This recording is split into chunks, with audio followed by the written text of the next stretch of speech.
teman-teman, perkenalkan nama saya Zaskia Tluarda Sibuan, pelaku moderator dari kelompok 10. Kami akan membahas mengenai manajemen organisasi, di mana di kelompok 10 itu beranggotakan 4 orang. Yang pertama ada saya sendiri Zaskia Tluarda Sibuan, yang kedua ada Sarah Rubina Ilham, yang ketiga ada Fadli Aulia Sitompul, dan yang keempat ada Dava Abi Zandika Nasution. Oke teman-teman, untuk mempersingkat waktu, yuk kita masuk ke materi pertama. Halo teman-teman, kembali lagi nih sama Kia, karena Kia merupakan pemateri pertama. Nah, di materi Kia ini, Kia bakalan menjelaskan tentang perkembangan manajemen organisasi.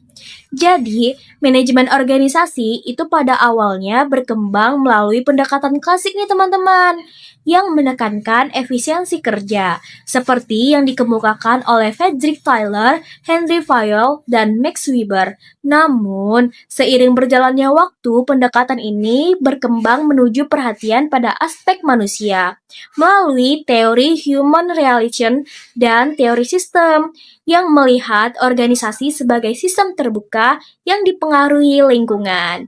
Nah, jadi itu materi pertama. Kemudian materi selanjutnya bakalan dijelasin sama teman Kia, yakni Kak Sarah Rubina Ilham. Kepada Kak Sarah, dipersilahkan. Halo teman-teman, kenalin aku Sarah Rubina Ilham dari kelompok 10 Manajemen Organisasi. Tadi kalian udah simak kan penjelasan dari Kia, sekarang kalian harus simak penjelasan dari aku ya. Aku akan jelasin tentang tantangan manajemen era modern. Di era modern ini, organisasi menghadapi berbagai banyak tantangan seperti perkembangan teknologi yang sangat cepat, meningkatnya persaingan global, serta keberagaman sumber daya manusia. Nah, selain itu, ada juga organisasi juga dituntut untuk memperhatikan aspek etika, keamanan data, dan keberlanjutan agar tetap dipercaya oleh masyarakat dan pemangku kepentingan. Nah, yang kedua itu ada transformasi digital organisasi. Transformasi digital ini mengubah cara organisasi bekerja dan memberikan layanan. Digitalisasi juga proses kerja memungkinkan pelayanan yang lebih cepat, efisien, dan transparan. Nah, selain itu juga munculnya sistem kerja jarak jauh dan hibrida menuntut organisasi untuk mengubah cara mengelola kinerja dan komunikasi internal. Dan yang terakhir itu ada peran teknologi dalam organisasi. Nah, teknologi ini berperan penting dalam meningkatkan efisiensi dan kualitas pengambilan keputusan melalui sistem informasi manajemen dan pemanfaatan data real time.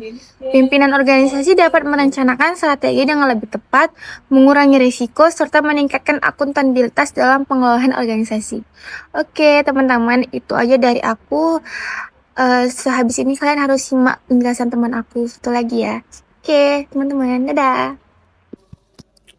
Oke teman-teman, di sini saya akan melanjutkan materi yang telah disampaikan kawan saya sebelumnya.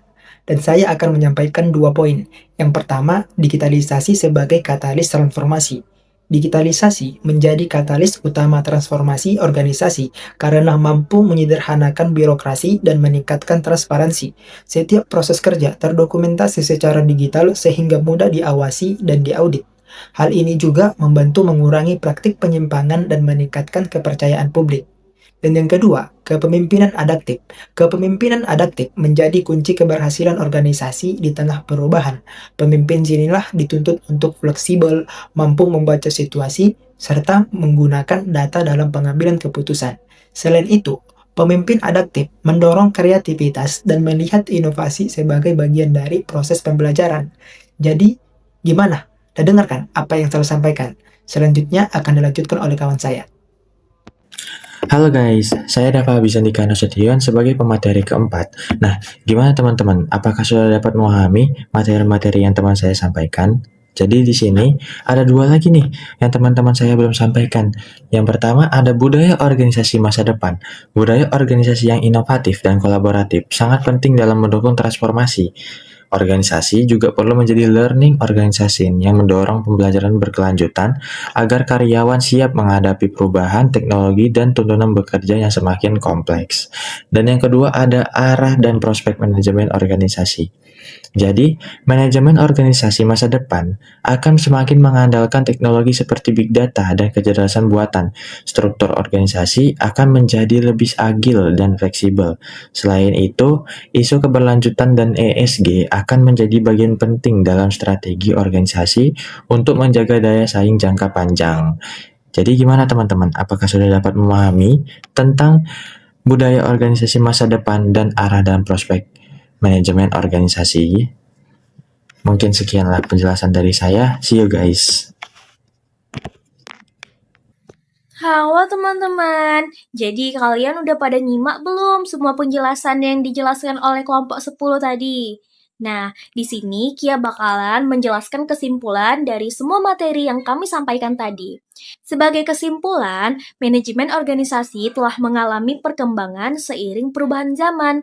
Transformasi digital bukan lagi pilihan, melainkan kebutuhan.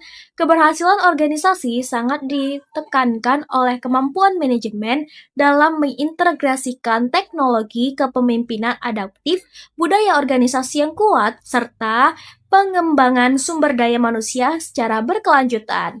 Jadi, itu semua kesimpulan dari materi yang udah di kelompok 10 tadi jelaskan ya teman-teman. Semoga dapat bermanfaat.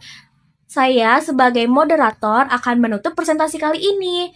Mohon maaf bila pada kesempatan kali ini ada salah dari perkataan maupun perbuatan kami. Saya akhiri, wabillahi taufiq wal hidayah, waridho walinayah, wassalamualaikum warahmatullahi wabarakatuh. Dadah, sampai jumpa lagi.